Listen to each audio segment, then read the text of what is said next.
So ito po yung ating abuhin mga ka-farmers na upgraded native. So ito,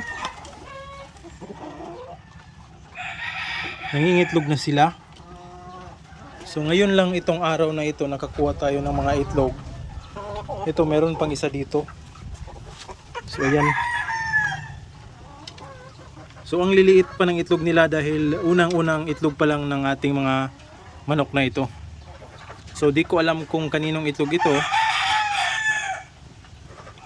Pero itong mga manok na ito mga ka-farmers, dahil nagpapakasta na sila, ay masasabi ko talaga na malapit na silang mangitlog. So ito yung first itlog nila. So ayos na ito, dalawa agad. Unang itlog ng mga abuhin natin o upgraded native chicken. Alright.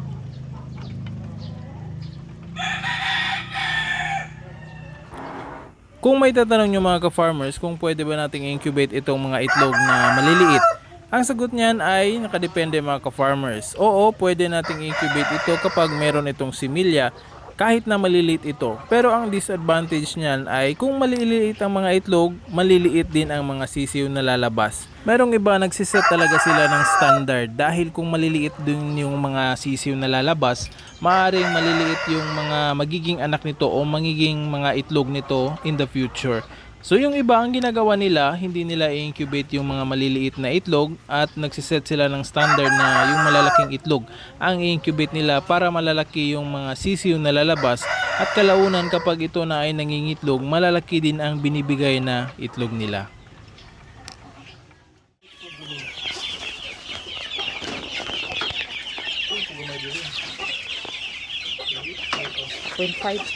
Taas-taas lang ang mga video. Pataas ba?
Hab-hab.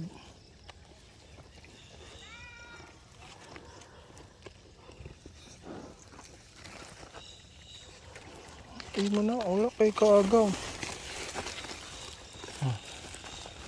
Pa.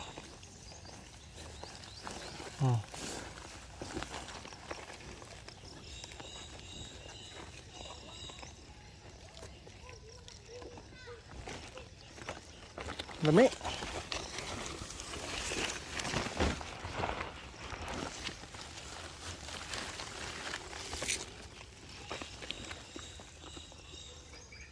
Tiwasa sana. Lami.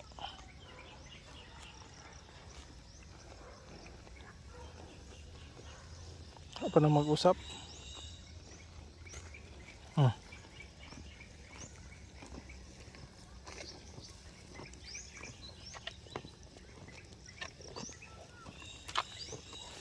Pwede ka nang magkaon. Tiwasa sa nag-usap.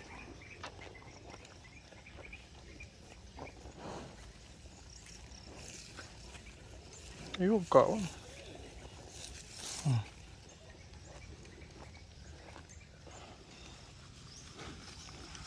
Iyaw! Taga eh!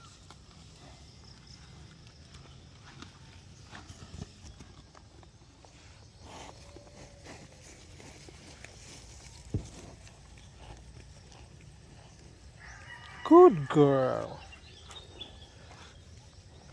Sino man ito gusto? Kumaumambod laki. Baga ka na yung kumbay. Na, bati do. Hutda ng kondiya na pier. Na, hutda na. Kaon. Kaon ka dito. Kaon dito. Kau.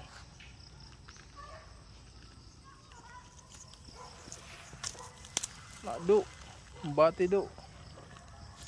Hutda nag-ukit ng na pier diya.